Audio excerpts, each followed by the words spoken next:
But anyway, that's who he works for, but he gets his paycheck from the MTC, Metropolitan Transportation Commission. But the San Francisco Estuary Partnership is actually part of the regional EPA. So yeah, figure that one out. But mostly what it is they're funded by a series of grants and funding that they get from a variety of different agencies. He also serves as the project manager for the San Francisco Bay Restoration Authority. And so all of these different regional bodies are formed for various purposes, like Measure AA gets passed, and now there needs to be somebody that administers those funds and makes sure that the funding gets distributed adequately and appropriately, et cetera. So I'm hoping I'm not making it even more confusing by trying to show all the linkages. But the important point I wanted to make there was Josh has been working with us for a while and helping with the stakeholder group. And he is seeking some grant funding, and hopefully they're going to get some additional funding from the EPA so that he can continue in his role as a facilitator helping us with this working group.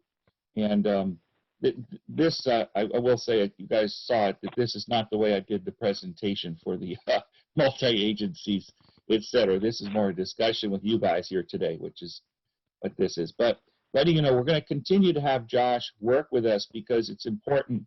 He has a lot of those relationships, a lot of those links with those different agencies, and that's why I went ahead and sort of laid out some of that confusing relationships there. He's a real help with that roadmap, and I'll be discussing a lot of that with him. I also used to work with Josh. He helped me put together our watershed management plan when I was in the city of Berkeley. He was working for me then, so he's a good guy to work with, and has been quite effective in trying to corral some of the different stakeholders. And so he has a dual role. He'll be working in that role, and he's also the restoration agency project manager. So there's some things that he can do to work with us and help us on RFQs and things like that. And there's other stuff where he cannot, because he has to maintain a bit of a firewall and a little bit of a separation, because he is the representative from the grantee or grantor agency. So we'll work on that, make sure we maintain an appropriate firewall there. But hopefully he gets that funding and can continue to help us with this stakeholder group. If not, some of the funding that we have said from West County Wastewater that we'd be able to match. I can't use funding from the actual grant to pay for Josh, because again, he's part of the partners, he's part of the Restoration Authority. But if we need to keep him on board, that's where we'll use some of the West County wastewater funds to keep him there. But I think we're going to get some grant money to do that. And so the stakeholder working group, as you guys are aware, we've been discussing with Chevron, Republic, Contra Costa County, the Trails Council, Urban Tilth, and East Bay Regional, City of Richmond. And so far as real partners in being able to move forward with a project, everybody's interested and everybody wants something. And what we're trying to do is develop an MOU at this point that is, we haven't gotten very far with that, and it will not be very binding. At this point, it's going to be some kind of a memorandum of understanding, and it says that, yes, we're all interested and we're willing to work together and recognize that at some point we might have to make some commitments, and we're willing to bring people to these meetings and have those discussions. And if you want, the key thing I need from this, and if you want to get on our property, we absolutely will work with you to get those right of entry agreements so you can come on and do your biological and geotechnical assessments, et cetera. So we're gonna get to that point first. Some of the deliverables in the actual work program under the grant is we're supposed to be developing some of these agreements, but I'll get to that in a moment. But Republic does appear to be pretty interested in working with us. They have some funding themselves that they have to put into as part of mitigation dollars to maintain their trails, and they're planning to do some improvements. So even if we end up with the, which is likely, option one to start with, the smaller project, I'm hopeful, I'm cautiously optimistic that we might have a partner in Republic because of the connection of the Bay Trail from our property over to theirs, and that we may be able to get some funding ultimately in our construction funds when that comes in a couple of years, and maybe Republic can put a little money in there, and then everybody gets a benefit. Maybe there's some improvements that can happen on the trail that surrounds the landfill. In addition, perhaps some grant money, maybe shoring up a levee in a few places. But it'll be a very different kind of levee over there than what we're talking about building right out in front of the treatment plant. Can you go to the next slide, Gina?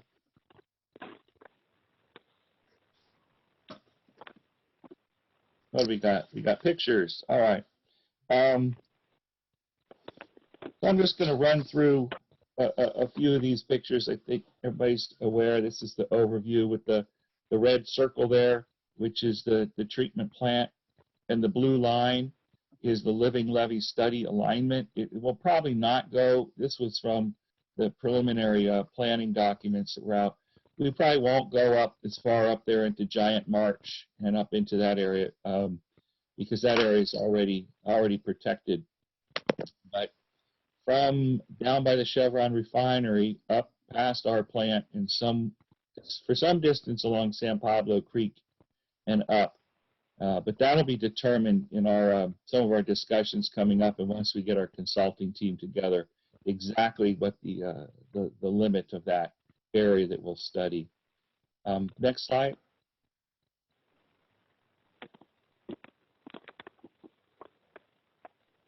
Okay, just aerial view, kind of showing where everybody is. Go ahead, Gina.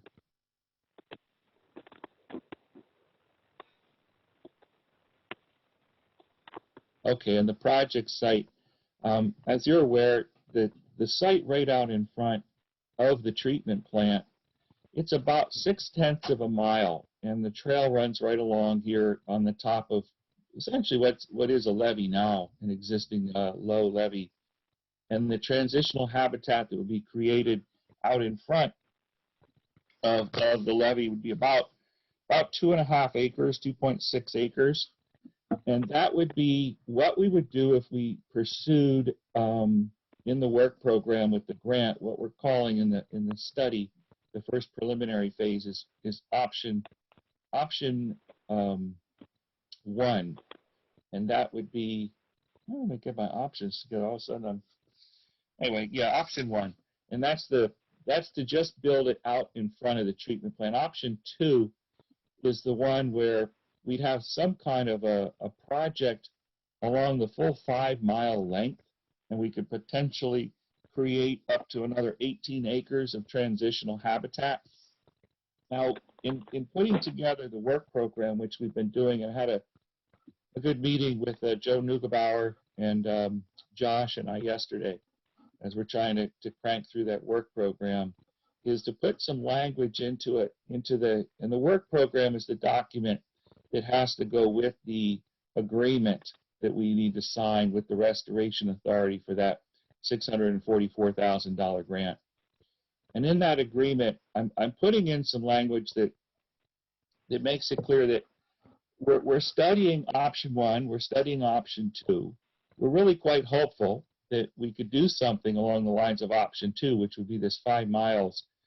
But the reality is that I feel that it's probably not likely at this stage. And so what we want to make sure that we do is, as we study it and we come up, the next phase within that work program would be to refine that concept, get in front of some of the regional regulatory agencies, understand what the permitting requirements would be, and if it ends up being fairly narrowed down, that the actual construction phase would be primarily, if not exclusively, on the property in this area controlled by West County Wastewater, that would be option 1.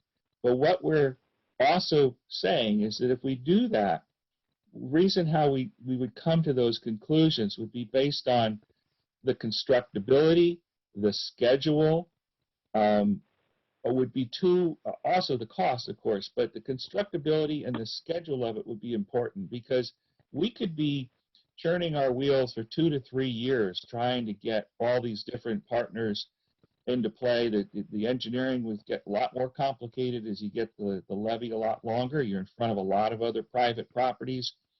And our grant period, which we're working on having extended so that our grant period for the award of this recent grant would be a 2-year period. There's no way that we'd be able to meet the deadline within that grant period. So what we're looking, we're at this point going to study both options the whole way up at a preliminary planning level, getting all the technical assessments, the geotech, the biological, the civil and structural engineering, the sediment studies for the entire length, so that we're developing and filling in those data gaps so we have more information. We'll get right of entries, we'll get onto people's property, and we'll keep talking about the benefits and how it might work. But in all likelihood, the project, the actual first phase of construction, would narrow down to a project that would be primarily out in front of our plant, that's 0.6 of a mile. And we'd make sure that there's the linkages, that there's the other benefits, the educational, environmental benefits, the improvements to the trail, hopefully a linkage from our property over to Republic. But some of the benefits that we could accrue there is money will still clearly be available.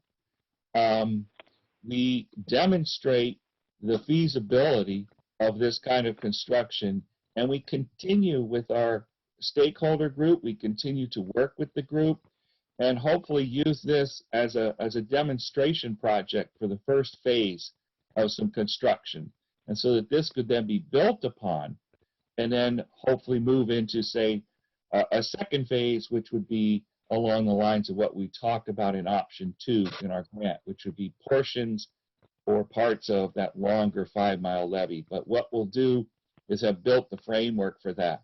Now, I'm not saying we aren't going to have a bigger project right from the start. I'm just taking a look at this through a realistic lens, and I want to make sure that we're in a position that if we can't pull that full project together at first, which is probably not likely, that we've set the framework, we've set the groundwork, we have the studies, we continue to work with those partners, and then we move forward with essentially, it's beyond a demonstration project. It would be the first phase of construction of a levee along the North Richmond shoreline. And then from that, if we have success and can show it works, that'll help us leverage more construction dollars and more funding, because we have a partnership and we can show some success and we can keep building on that.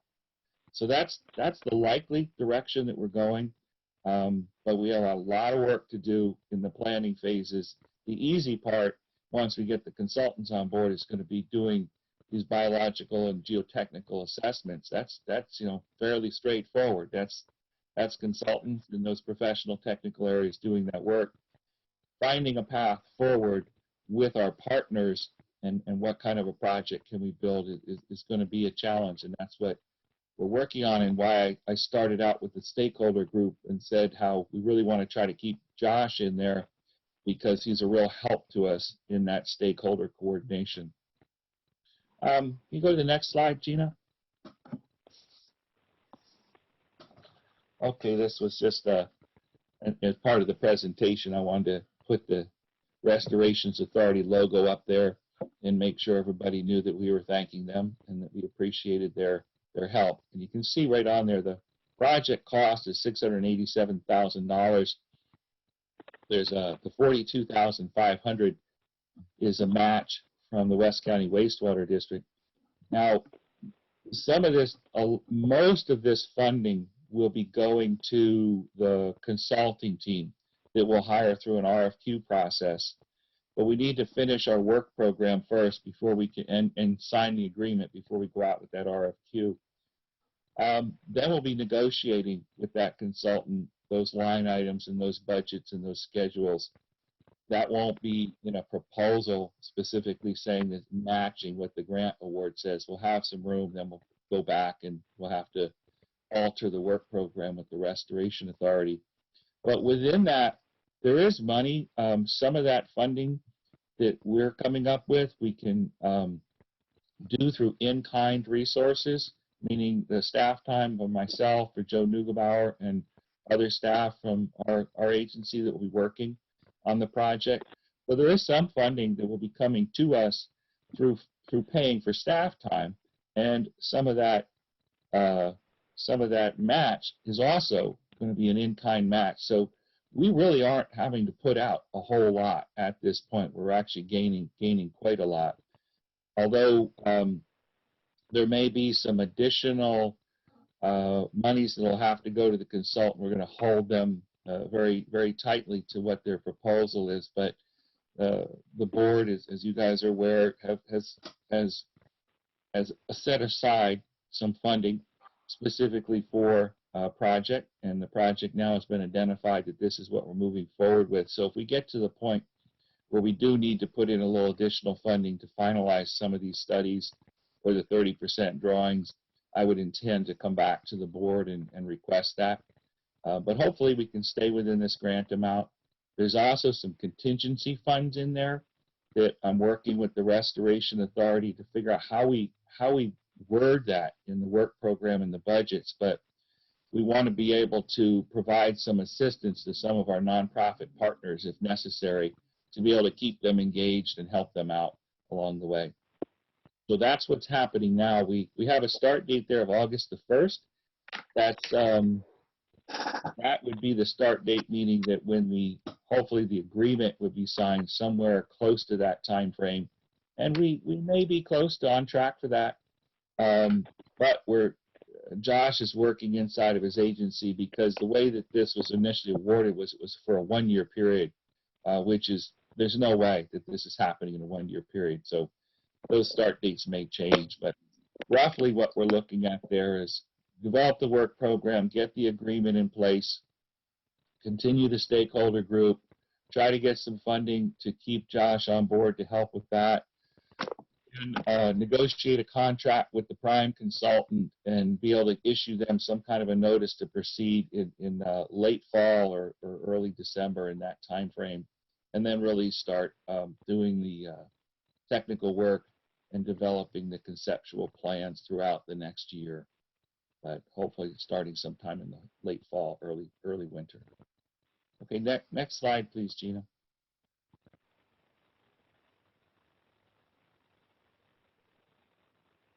I've already talked about this, the collaborative or go it alone.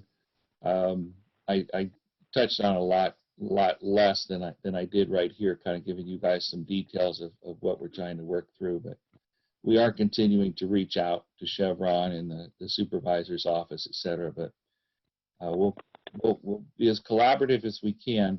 We'll be very collaborative, even if it's just the smaller project.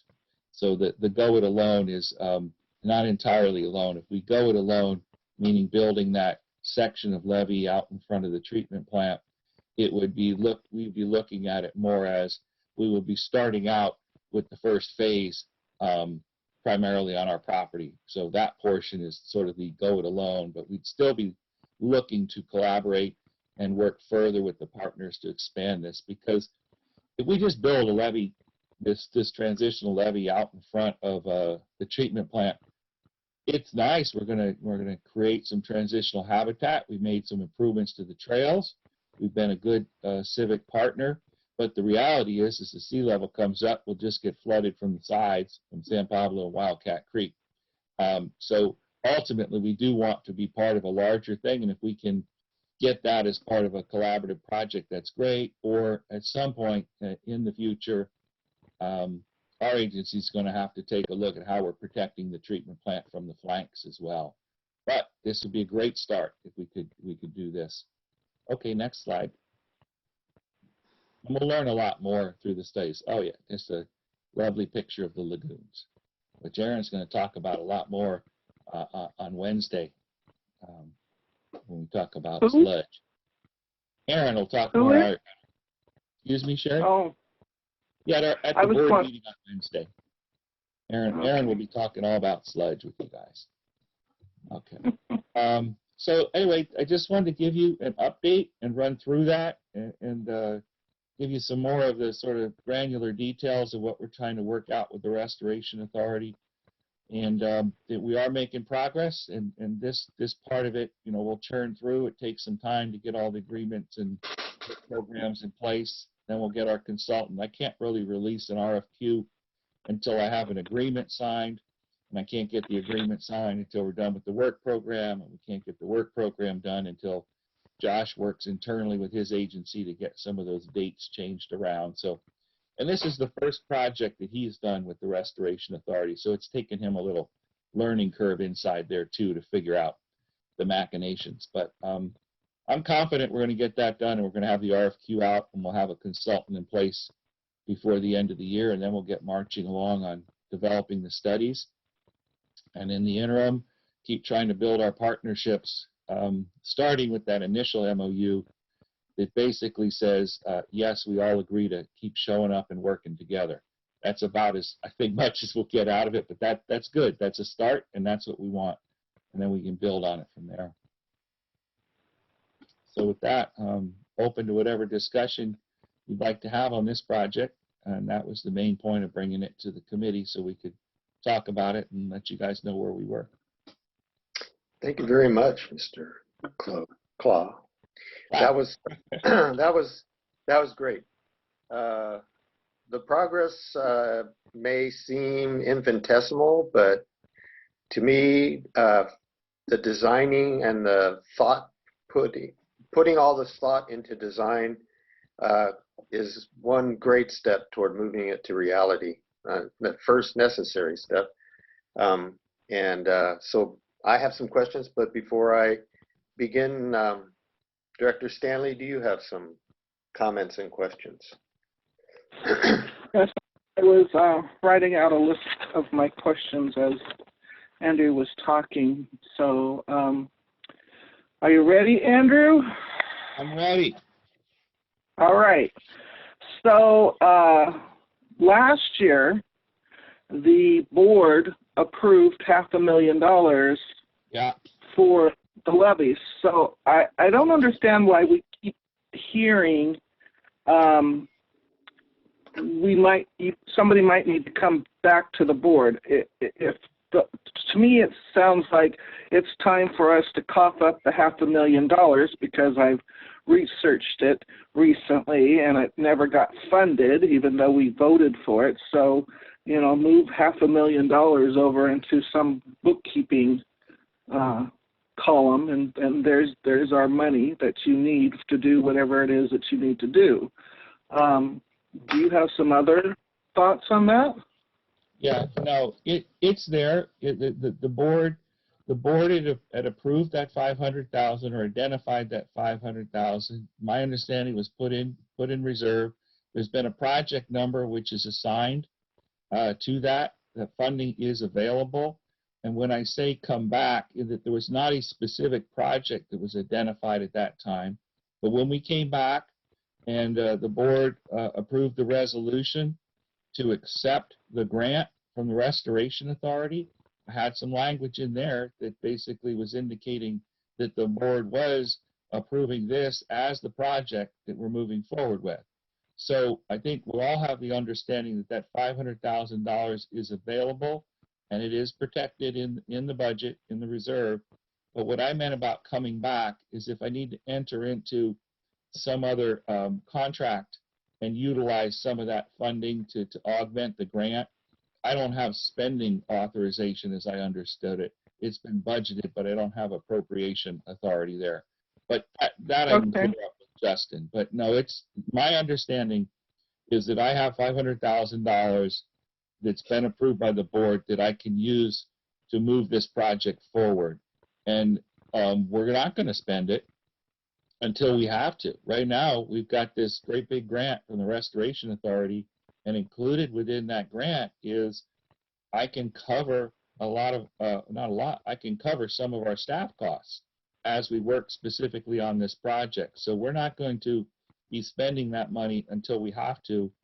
But one thing, and I was as forward with Josh yesterday on this to say that if we can't get, that EPA grant funding, we put in a letter of support for that. If some reason that doesn't come through, and that's not a lot, we're talking 25, 35,000, that I'm fully prepared that we would use some of our resources to keep him on board to help us move this project forward. And that's what we're going to start doing, is using it for those purposes. And then once we get through the studies, if we needed to augment some of the grant to, have the consultant finish out some of this work, the preliminary concept work, et cetera, I'll use it for that purpose as well. But hopefully not. We're going to try to keep the consultant within the funding restraints, and that'll be part of that negotiation with them, with developing their work plan and their budget after we go through an RFQ. But then, as we move forward to the next phase, if we're starting to look for construction, that's great to already have some dollars that we know that we've got available we could use to match or whatever else we need. So right now it's there. We can put it out there, but we actually don't need to spend it at the moment. And if I can preserve those funds for as long as I can, that's my goal. But knowing that I have it and have it available so that we can plug any gaps or holes in our process over the next year and a half or so, that would be outstanding. Okay. Harry, should I just go through my list of questions? Yeah, please. Okay. And so, Andrew, we had a gentleman come to one of these meetings from the union there in Alameda, and I have his card. I'm hoping that you have his information too. Are we still inviting them to be a part of this group that stays informed as to what's going on? Because he lives in somewhere around North Richmond. He was interested personally, but that's also the reason why that union sent him to be their representative. So are we including him on these? Which union was that, Sherry? It's the one out of Alameda. It's the people who have the big machinery. Oh, yeah. It's engineering. Yeah. So what? Engineering. Yeah. He's on the distribution list that Josh uses to send out the meeting invites and notices and stuff. But I will make sure that's the case and that he wasn't, because I got dropped off that list at one point too. Yeah, can you add me back and maybe you're not on Josh's distribution? I didn't get any. Harry and I both got dropped off, Andrew. That was actually one of my questions here, is why did we get dropped off? Well, don't take it personally. I did too. I don't know what's up. I'll have to ask Josh. He was transitioning and using different software and he was having some technical issues. But I'll make sure I get back with him, go over that distribution list with him before the next meeting, because our intent was to be more broadly inclusive rather than exclusive on that. And then who shows up at the meetings, but we want to invite right everywhere. We were not eliminating anyone. But yeah, let me check.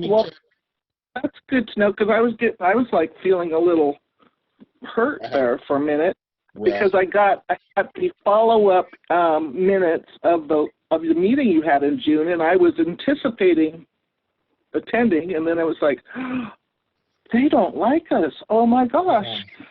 No, that's not it. I'll go back and check in with Josh on that and find out what's going on. I'm not really it's sure. A union guy. Also, then my next question was about Chevron. Chevron said, and I kind of got into a lengthy email exchange with John Joya's office about this. John Joya's office and whoever was the group that came with him put on quite a presentation a year or so ago when we approved the $500,000. And what Chevron was saying to us at the last meeting that I attended was, look, we need, basically in my own words, a dog and pony show to take to our board to convince them why they want to do this. Well, now, especially with the Black Lives Matter becoming more prevalent in the news, part of the initial thinking when I was involved in this project, when it was Resilience by Design 4 years ago, it started with the North Richmond community and protecting the historically discriminated, low-income, people of color community from flooding. So that was part of the bigger picture. So in a really roundabout way, is part of what you're working with Josh is to create something that gives the representative we had from Chevron what they need to go to their board and say, look, we are protecting our community. And they seemed, my impression that I got from when that guy was there was, one, they have the money. I know that anyway. And two, as long as they can justify it, and this would be a really nice PR for Chevron and for everybody else, to say, look, we're taking care of our community. So is somebody putting that on the agenda somewhere to give Chevron what they need to go to their board to get them to sign up for this too? We hope so. We've had Chevron representatives at our meetings. We continue to reach out to them. Joe Neugebauer has contacts. Ryan, I forget his last name, is the person who'd been coming. They also have some requirements in their NPDES permit to do, quote, something about sea level rise, although we haven't determined from them exactly what that is.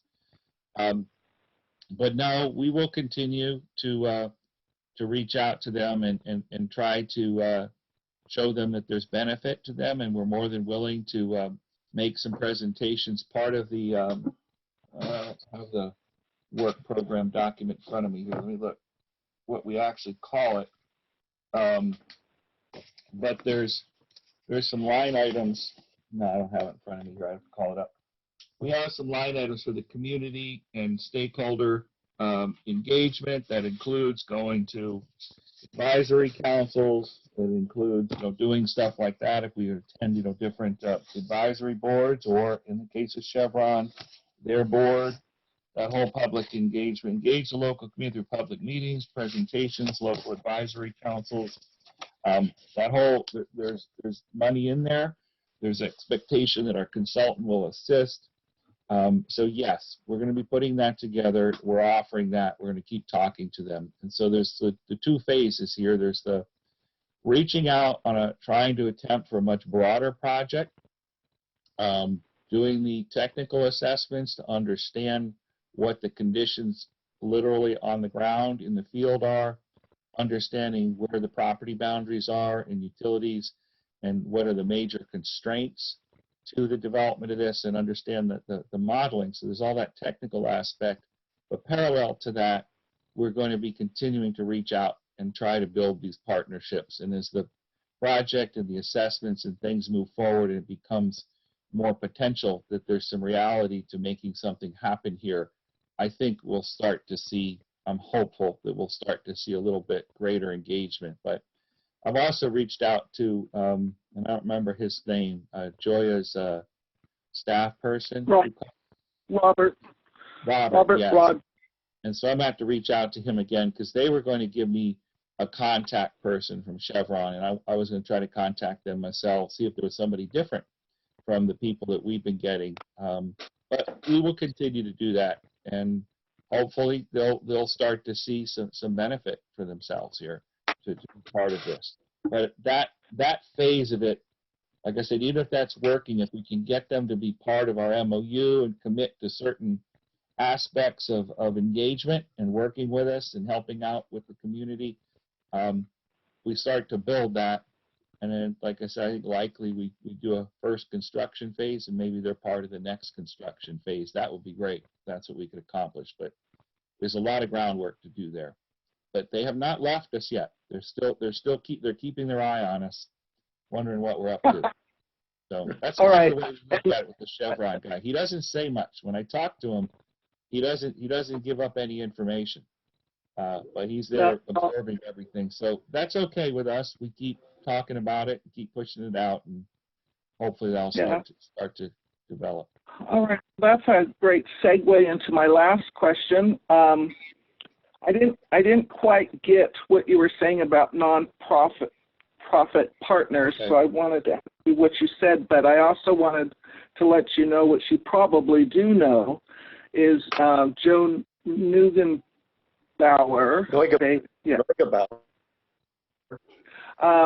Attends the I got him hooked up with the Wildcat Creeks and San Pablo Creeks group. Are you aware of that? And that's like 25, 30 different agencies and just environmental groups that get together. You know about that, right? Yes. Okay, good. Yeah, and so what I was referring to there is so the core of our group so far on this is on those kinds of things is Joe, myself, and Josh, and it's primarily Joe. But we have some funding potentially in the grant, and I say potentially, and I'm not making promises and I want to make sure we don't make any promises yet, but that I have a little bit of funding that we want to set aside, and the Restoration Authority appears to be amenable to this, is some of the contingency isn't going to sit there as just a 10% contingency that the prime consultant can suck up when they say, hey, we have some cost overruns, we want to put our people on some more. But what I want to be able to use that for is if we start, getting more meetings, more engaged, and asking for more information from some of these nonprofits that become our partners and are signed on to the MOU, I would like to be able to, I don't know what we want to call them, stipends, grants, but enter into a contract with we'd have to do it, we'd have to have some kind of agreement with West County Wastewater, and then I could distribute some of these grant funds to a couple of the nonprofits that are working on developing these conceptual plans and help provide them a little bit of funding through this grant mechanism. That's what I was referring to. And exactly how I do that yet, I don't know. But what, again, just like the Chevron thing, is it's preliminary, having the discussions, making sure that I work it into the program, the work program, so that there's some language in there or some in the budget, et cetera, because once that gets signed by their executive director, I now have an agreement, and the work program is part of that agreement, and I've got them signing on the line. So now that means I have some room to move with that. Again, I don't know exactly how I do it, but I think there's a way to do it, and they seem to be Josh would know. Josh would know. Well, that sounds great. Completely. That's who I was talking to. But he's checking into it. Yeah, he knows how to do that stuff, and that sounds really so fantastic because helping support our partners and our local community people is part of our if I'm not speaking out of turn, Harry or Director Wiener, is our vision for the West County Wastewater District when we were elected 4 years ago was a lot of collaboration and working together and benefiting the community as much as we possibly can, and so any opportunity that we have to form those partnerships and create relationships, that just sounds fabulous to me. Yeah, so and thank you. I just add the caution that please don't promise anybody that we got money coming to them right now, because I can't do that, and we'll probably link it to something like this MOU that says, no, we want you to sign on this MOU that you are committing to, what your agency, your nonprofit, just like ourselves, are committing to move this forward, and that any funding coming from this grant would only end up in the hands of some nonprofits that have signed on to that MOU. That's probably the kind of linkages and mechanisms, and that's what I meant, that Josh and I got to work through what those kinds of things might look like, but we're just setting the stage so that all that is possible. And that's why this will take us a couple months to work through this, and then get the RFQ and then the consultant, and that information gathering stage with the technical stuff's pretty straightforward. It's pretty much in the hands of the consultant at that point. But what we do with that information then is going to be the real challenge. And so the meetings with this group is once a month, yes, or Approximately, more? yeah, it's approximately once a month, and that's probably where we'll stay is about once a month, and we'll see different stages of the project. There'll probably be subsets of that or various meetings, with consultants, et cetera. But the stakeholder group will probably be about once a month. Okay, great. Thank you. I'm done, Harry. Okay.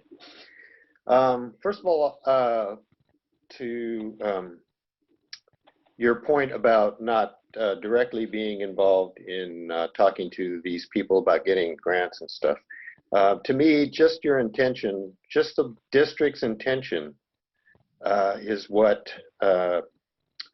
pleases me. This has become part of the district's goals, and that, as a board member, it's very satisfying to hear. So just kudos for having your intentions, whether things work out the way you hope or not. At least the district's intentions are clear to help out the local community, and that's a wonderful thing. A wonderful thing.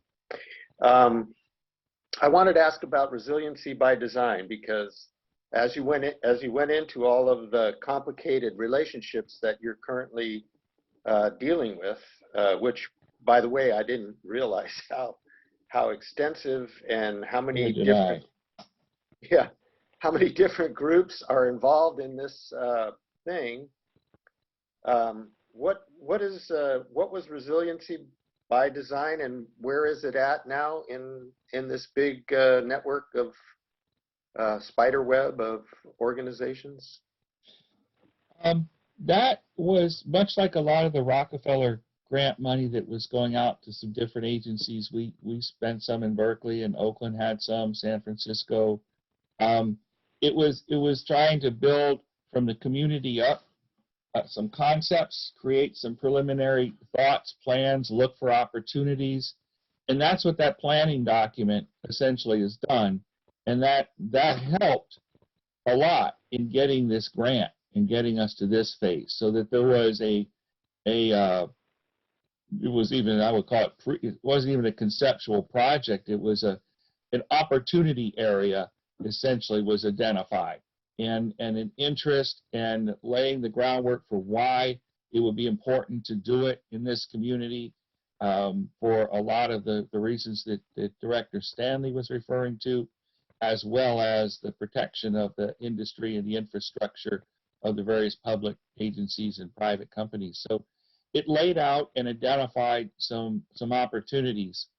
And then where it is we use that as a building block to go forward, and we've got this grant, and then we're continuing. So there is no specific resiliency by design program. There's no ongoing project there, but it built a lot of the connections in the web that we're using now through the stakeholder group. So I would look at it is that it's sort of morphed into our stakeholder group in the North Richmond area, and that's what we need to continue to move forward.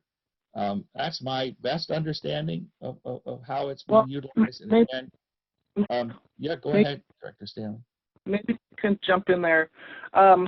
So I was involved with the Resilience by Design pretty much 4 years ago. And what it was is the Rockefeller Foundation started this project where, when a part of New York burnt down, and they made the decision that it was better to identify potential problems before a hazard happens and get input from the community. So what they did is they put out an opportunity for 10 different groups to submit proposals.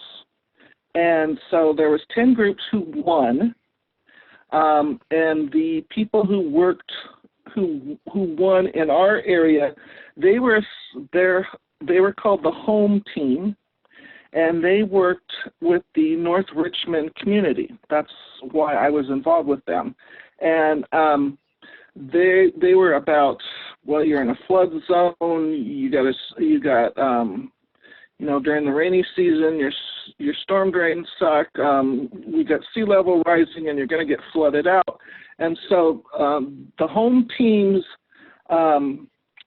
task, if you will, was to solve the problem of how are you going to deal with sea level rising, and how are you going to deal with the climate, social justice stuff unique to this community. And basically there was a whole group of public that met and gave their ideas, and they published it in a book. I have the book if you ever want to see it. But basically, there were 10 different groups. They were all over the Bay Area. They came up with designs based on their specific location, and they had a short duration of time. It was less than a year. And since then, it started up again, or at least the idea started up again with John Joya's office pulled together the original group of people from the community and said, hey, I have some monies from Measure A or Measure AA, I forget what it is. And so there you go. So that's that's why it's referred to, but resilience by design technically doesn't exist, but the group that worked together, they really came up with some fantastic plans and visuals and stuff, and it was pretty awesome stuff. So, all right, thank you, Director Stanley. I still have the floor, but that was important information, so thank you. I was wondering what happened to them. I was impressed by them. They did come. If you recall, they did come before the board and make a presentation as resiliency by design, or resilience by design. All right, and then I have some other questions for Mr. Claw. Republic and Chevron have potential hazards that would be exposed to sea level rise. That might be something that could be stressed when talking about the horizontal levee and how it might prevent them from having liability. And then I have a question. So I've on 2 occasions, I've been fortunate enough to have the board send me to Washington, D.C., where the CASA organization, the California Association of Sewage Agencies, gets to lobby. And we've gone to, we've had a meeting as part of CASA with the EPA. And a lot of the discussion is around permitting, of course, and the federal permitting, all due to the Clean Water Act. And then there's the Army Corps of Engineers, which has a lot of power over the Bay and development within the Bay. They're responsible, for example, for dredging, which environmentalists, all universally don't want them to do. And they probably have authority over the marshland. And I was wondering, have you given any thought to contacting them regarding this plan? Yes, and that's part of the work program. Is there's an agency, and I was I can't remember what it's BRIT is the acronym, and what it is it's a group of the regulatory agencies that meet periodically around permitting and regulatory requirements along the bayfront and the margins, etc. It's a while ago there was a JARPA, the Joint Agency Regional Permit or something like that. Again, I'm spacing the acronym names, but that was another attempt. It was part of the Army Corps, the Water Board, the BCDC, the Coastal Commission, all involved, and then hopefully to streamline permits and be able to cooperate, but that's kind of fallen apart. But built into the work program, we actually have a couple of line items to go and meet with this regional group. And part of that would be the Corps of Engineers. There's a multitude of regulatory agencies that could stop us dead in our tracks. The concept is that we are actually planning to fill the bay. The Bay Conservation and Development Commission was established essentially to stop filling of the bay. So we're going to these agencies to say, hey, we want to put dirt in the bay. And so we have to be able to convince them that this is a good idea because it's just going to get flooded with water as sea level rises. And what we want to do is put some dirt out there so that when sea level comes up, we've created transitional habitat so that this happens more slowly, blah, blah, blah. And at the same time, provide flood protection instead of just building a vertical wall.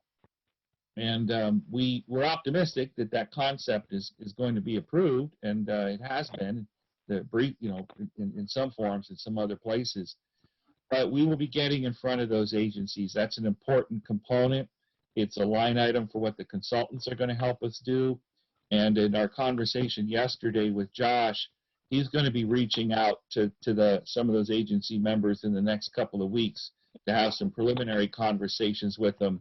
And that goes back to what I was saying about the benefit of keeping him on board and the connections that he has with this partnership of at the staff level within all these different agencies. And then we will get in front of them more officially as well as a project to have this discussion. But absolutely, we have to talk to them and understand what those permitting requirements are going to look like. And they're going to be different for different parts of the project. Even have county flood control is going to be part of it. Republic, while you mentioned that they have some assets that they need to protect, it looks different over there. Their levee doesn't have the kind of marshland right out in front of it. And what they're protecting behind it are some lagoons that they use for runoff purposes. So, they're really not going to be able to build the same kind of transitional habitat. And the funding source from Measure AA is primarily for that kind of thing, and that's why it's coming through the Restoration Authority, because the dollars that we're getting here is we're getting the corollary benefit of flood protection by being able to raise the levee, but the primary thing that they're trying to fund is Bay Area restoration of the bay. And so over at Republic, it might not be, there's no real restoration that would be going on with that, so they may not be eligible for that same kind of funding, which is why we may be able to find some funding for them in the components of the trail maintenance, trail enhancement, the connections, the linkages, and maybe they can do some things to shore up or protect the existing levee because of the value of the trail and that regional network. So we're going to look for all those kinds of connections. So they absolutely understand that and would like to be a partner because they have a big section of trail that goes around the landfill there, and that's a big way that they go about mitigating the fact that they still sit up there on the hill and operate on top of this old landfill that sends nasty leachate to us. So they're aware of the benefits of being able to engage with us in this way. So I'm more optimistic about Republic as an early partner than Chevron. I think Chevron will lag. They're further away from us. The cost and what they would have to do is a lot higher. There's a bunch of different kinds of property owners, and there's some more technical complications. What would they do over there that would protect the region as well as not just protecting their infrastructure? So I think they're going to be more challenging, but we're going to keep working on them.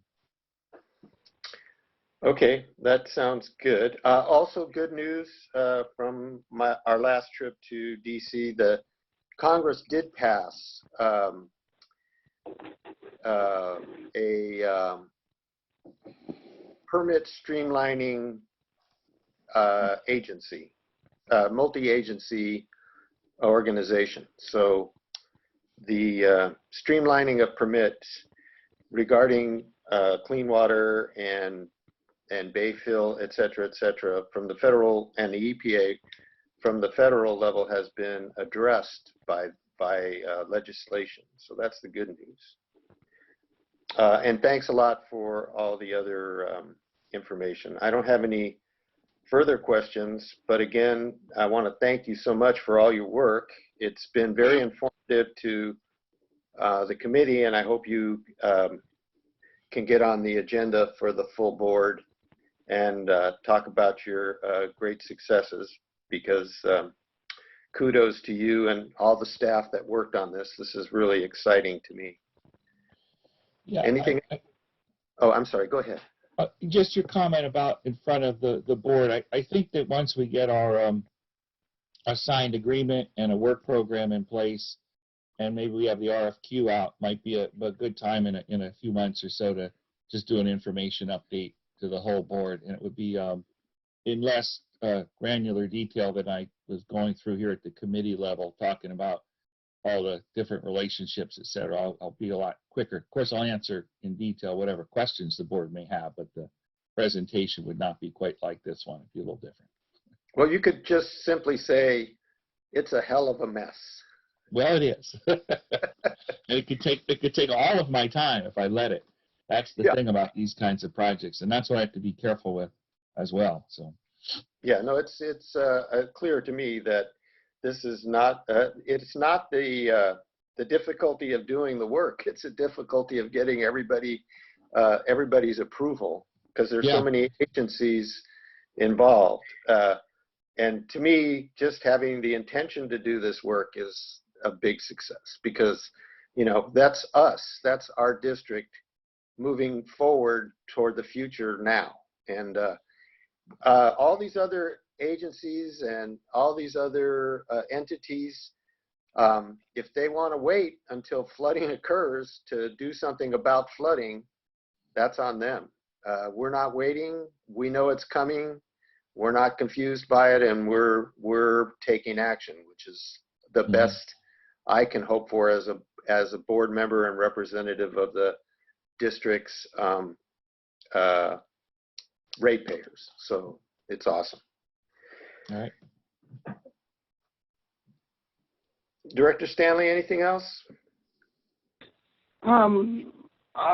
Is there a meeting scheduled for this month, Andrew? There hasn't been one scheduled yet. Josh sent out a doodle survey. I'll find out what we've landed on. I don't think it'll happen this month. Might be the early next month. Okay, great. Well, I echo Director Weiner. Thank you so much, and it's certainly encouraging and makes you feel lighter of heart to hear these things. So thank you for your work. I really appreciate it. Ditto on that. Ditto on that. These are hard times. These are hard times. Let's hope we can actually make it happen. Yeah, but good news is hard to find these days, and this is good news to me. All right. Well, thanks a lot, Andrew, and I guess we'll move on to the next item of the agenda. All right. Number 6 is matters from staff, general manager. A, reports on issues or matters pertaining to the work of the committee. Nothing further. Any other staff members have any comment? No, I don't have anything. Good work, Andrew. All right. Next item. The next item is matters from members of the board. A, reports on issues pertaining to the work of the committee. I have nothing. I have something for the good of the order, but nothing for this item. I don't have anything either. The next item is actually future agenda items. Did you say that you had something for the good of the order? I did. Should that be included then under A Reports on issues pertaining to the work of the committee, because good of I the don't- order did not end up on the agenda. Okay, as long as it's not on the agenda, I'll just remind everybody that your taxes are due tomorrow. If you didn't fill them out by the 15th of April, because the deadline was extended till tomorrow. So that's my only announcement. Director Stanley, do you have anything?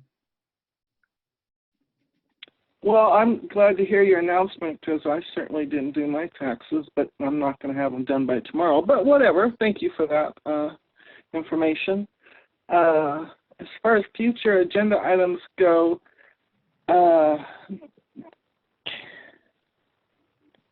we got the report from the energy people, but is there more like they recommend we do yet or not?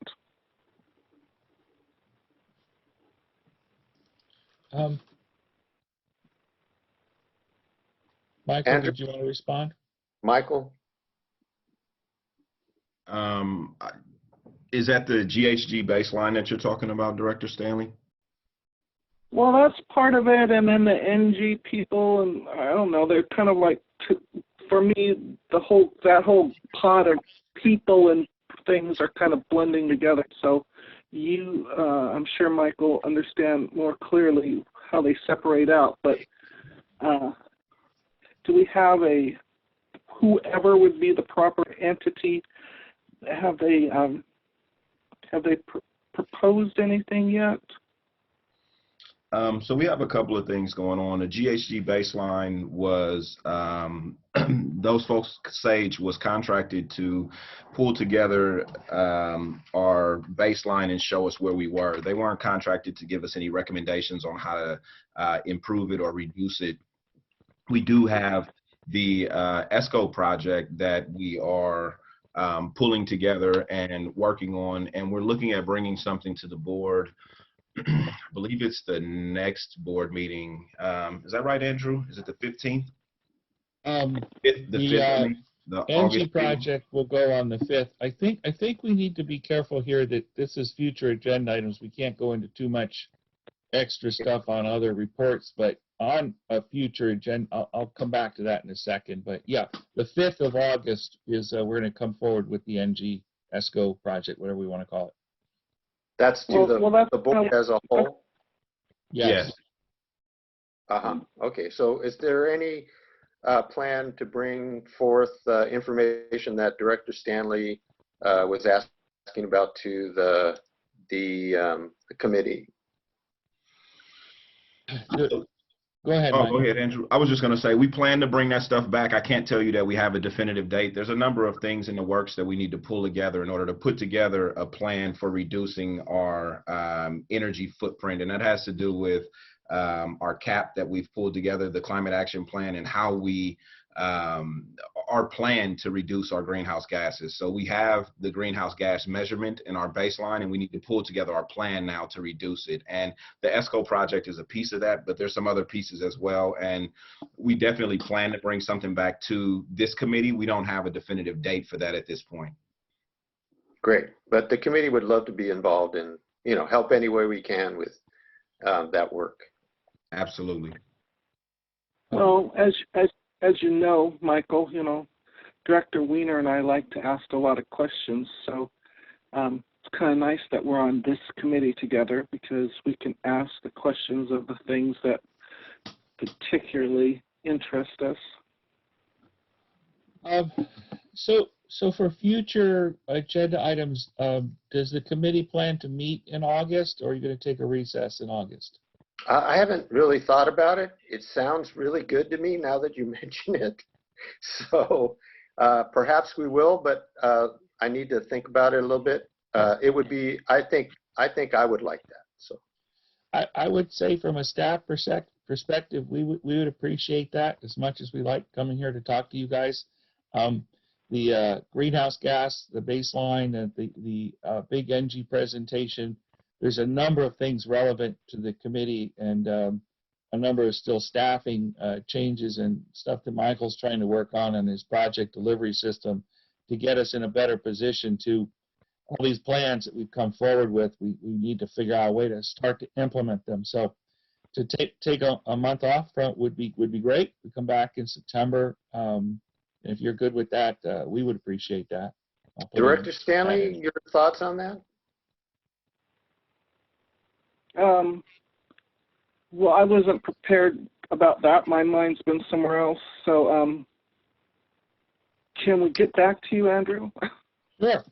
Sure. Okay. Yeah, so Director Stanley, think on that. I will think on that. I'm leaning that way, Andrew, so Okay. if that gives you some hope. Yeah, it gives me hope. So as far as next agenda items, if you had anything specific, otherwise we'll think about some things, something we could give you an update on. But one thought I had is maybe coming up with a I don't know what I'll call it, some kind of an agenda item that says information update on environmental projects or capital projects in support of the climate action plan or something like that. And if we put that on the agenda, then some of this discussion and questions that we were just having here, we could always point to, there it is on the agenda, the idea that we're going to discuss a variety of different capital projects in support of the climate action plan, just as a information and discussion item. That way we've agendized it. It's completely reasonable to then have that discussion. Okay. Looks like Director Wiener's locked up. There he is. Yeah. No, you stumped him. Yeah. No, I You know, just trying to he's- find a way that we could open the conversation here at the committee level to be able to have more of that free-form conversation, but still have it properly agendized. Okay, that'd be great. I will make that recommendation that we put that on the agenda Okay. right now. All right, I'll come up with some language and some general thing that generally won't have a presentation. It'll just sort of be a placeholder so we can have some discussions around those projects and not have to say it's not on the agenda. Okay, that's great. All right, so we don't have any other specific agenda items for now. We'll think this through. We'll hear back from you and we'll come up with some things. Yeah, hopefully it'll be in September, Okay. but not September 3rd, which is my birthday. So Okay. we have to avoid that at all costs. All right. Director Stanley, anything else? No, other than to note that the calendar shows the board basically taking a break after the first part of August and not coming back until the last part of September. So your birthday is available, Mr. Wiener. Excellent, excellent. All right. Next item, please. Last item on the agenda is adjournment. Then we are officially adjourned, and I want to thank everybody for their efforts and their time. Thank you so much. Thank you. Thank you, everyone.